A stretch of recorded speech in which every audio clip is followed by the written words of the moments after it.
The Ants' Hike. Under a peepul tree was a village where the ants lived. One day, the ants held an assembly for all the villagers. One of the ants said, "Today I have discovered a new landmark. People talk about the Himalayas, but I've found it. I saw the peak of the mountain." Hearing this, one of the ants said, "I'm going to climb this mountain." The ant's friend said, "I'm going to climb it with him." And the third said, "This isn't for you. Leave it to me. I'm going to climb it." The queen ant settled all of them down and said, "Whoever can climb the mountain the fastest will be rewarded with the mountain itself." Hearing this, the enthusiasm of the ants increased.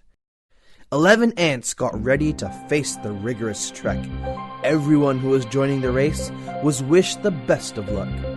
The ant that discovered the mountain walked in the front as a guide. The ants started trekking, and soon they reached the base where a human being was lying sleeping. His long, sharp nose resembled the peak of a mountain.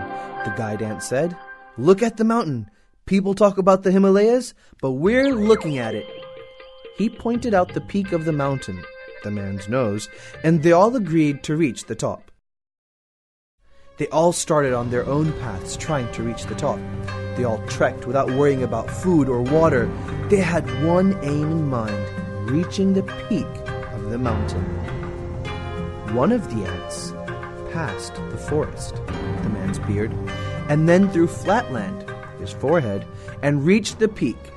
Reaching the peak, it proclaimed that it was the first to reach. Another had crossed through the blizzard conditions by his nostrils and reached the nose. The ant said, "I'm first."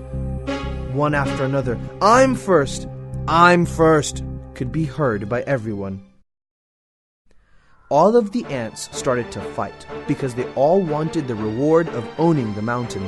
The ants started pushing each other around, trying to throw each other off the cliff. At that time, the man started twitching, and he took his hand to clean his nose. Scratching his nose, 4 ants got caught in his fingernails and died.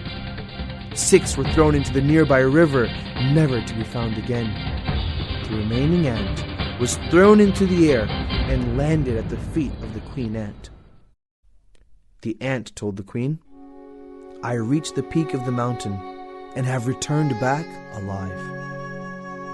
The queen ant said with pride, "You are rewarded with the mountain."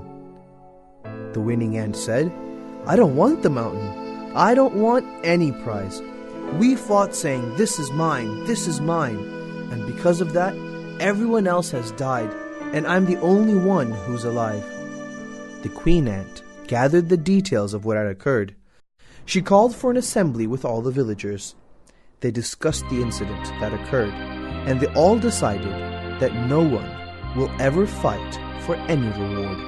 No one will do any work for glory or self-praise. Whatever we do should be for the benefit of the entire village. The queen ant said, "Everyone write this down so you don't forget." Agreeing with the pledge taken, they all clapped their hands. From that day onwards, the ants lived according to their pledge. There was no I-ness or minus between the ants anymore. They all lived with unity, peace, and harmony.